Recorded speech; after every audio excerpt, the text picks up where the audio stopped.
Kailangan mo ito upang makapagparami ka ng asola plant. Ako nga pala si Kaisla, isang backyard poultry farmer. Tara, samahan mo kong muli sa aking video. Sa mga kagaya kong mahiling mag-alaga ng manok at iba't ibang uri ng hayop, ang isa sa mga gusto nating matutunan ay kung paano ba tayo makakatipid sa konsumo ng pagkain ng ating mga alagang hayop.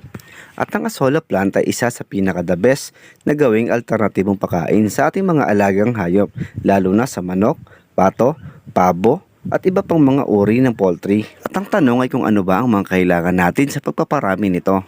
At ang una sa ating listahan ay ang mismong asola. Ito din kasi ay nagsisilbing pinakabinhi natin para makapagparami tayo ng asola plant.